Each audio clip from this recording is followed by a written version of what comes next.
Hello दोस्तों, नमस्कार। स्वागत है आप सभी का एजुकेशन मंत्रा में। दोस्तों, 69,000 शिक्षक भर्ती के अंतर्गत जितने भी नवनियुक्त शिक्षक हुए हैं, कहीं ना कहीं इतनी ज़्यादा मशक्क़त की, 2 वर्ष से अधिक का लंबा इंतज़ार रहा, इतनी मेहनत, इतने मानसिक प्रताड़ना, संघर्षों के बाद आखिरकार 31,000 को जॉब मिली, तो वहीं पर 37,000 को भी जॉब मिल ही जानी है। डेड श्योर हो चुका है सुप्रीम कोर्ट के आर्डर के बाद। लेकिन इतने संघर्षों के बाद आखिरकार आपको ये जानने का हक अवश्य बनता है कि पहली पगार आपके हाथ में कितनी होगी। जी हाँ, नवनियुक्तों की बल्ले बल्ले होने वाली है। कब मिलेगी पहली वेतन और कितनी मिलेगी, इसके बारे में डिटेल तरीके से आपको बताने वाले हैं। तो वीडियो को इसी जोश में कर दीजिए फटाफट लाइक, और चैनल पर नए हैं तो सब्सक्राइब भी कर लें। तो चलिए दोस्तों, यहाँ पर हम डिस्कस करते हैं। पहली बात को, आप जो नियुक्त हो चुके हैं 31,277 में, उनके बहुत से ऐसे जनपद हैं जहां पर उनके डॉक्यूमेंट्स के वेरिफिकेशन का प्रोसीजर स्टार्ट हो चुका है। जी हां, ऑनलाइन तरीके से वेरिफिकेशन भी किए जाते हैं, ऑफलाइन तरीके से। लेकिन समस्त जिला बेसिक शिक्षा अधिकारी अपने स्तर से डॉक्यूमेंट्स को ऑफलाइन तरीके से वेरीफाई करने के लिए संबंधित जो भी आपके विश्वविद्यालय हैं उन पर डॉक्यूमेंट्स को भेजा जाता है, और जो भी रेस्पेक्टिव बोर्ड होते हैं उनको भेजा जाता है। पीएनपी को भेजा जाएगा, टेट और आपका बीटीसी के लिए, बीएड के लिए संबंधित जो भी आपकी यूनिवर्सिटी है वहाँ भेजा जाएगा। जब आपके सारे वेरिफिकेशन प्राप्त हो जाएंगे, हालांकि इसके रिगार्डिंग जो गवर्नमेंट ऑर्डर हैं वो रिलीज़ होते हैं कि ऑनलाइन तरीके से वेरिफिकेशन कर लिया जाए। अगर ज़्यादा टाइम लगता है तो ऑनलाइन वेरिफिकेशन करके आपको जल्द से जल्द जो वेतन है वो रिलीज़ कर दिया जाता है।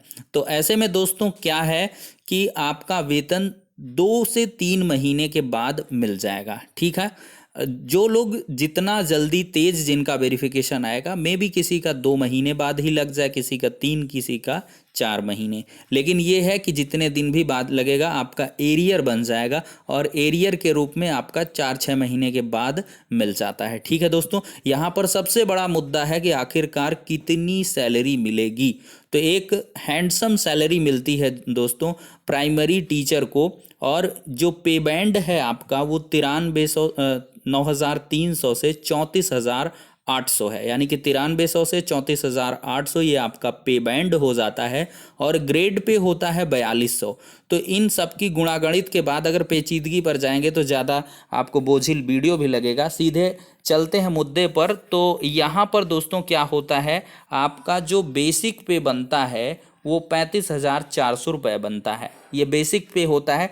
बेसिक पे में दोस्तों डीए लगता है, फिर इसके बाद एचआरए लगता है, और फिर इसके बाद एनपीएस कटौती भी होती है, जीआईएस कटौती होती है। उन सारी चीज़ों पर भी यहाँ पे डिस्कस करेंगे।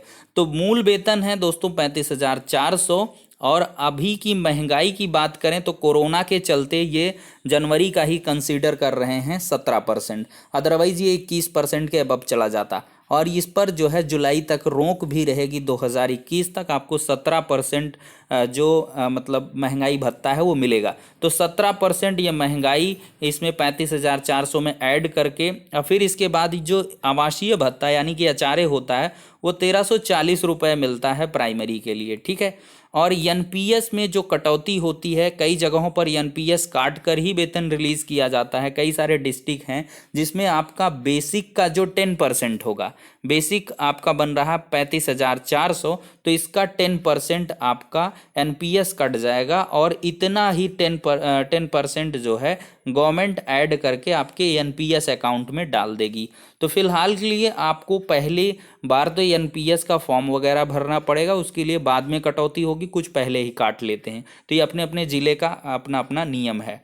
तो अगर यहाँ पर बात करें तो 35,400 ये दोस्तों हो जाता है आपका बेसिक, और महंगाई भत्ता आपको 6,018 रुपये मिलेंगे, आवासीय भत्ता 1,340। तो कुल 42,758 रुपये ये आपकी सैलरी बनेगी। एग्जैक्ट सैलरी 42,758 रुपये मिलेगी। अब यहाँ पर देखिए, जो 42,758 है तो इसमें कहीं कहीं पर 4276 और 87 की कटौती हो जाती है और किसी किसी ज़िले में नहीं भी होती है। तो अगर ये दोनों कटेगा तो 38,395, अदरवाइज़ ये 42,758 ये पहली वेतन है। ठीक है, एक हैंडसम सैलरी है, सम्मानजनक वेतन है 42,000 रुपये। तो फिलहाल के लिए एक छोटी सी अपडेट थी, अब नेक्स्ट वीडियो में मिलते हैं।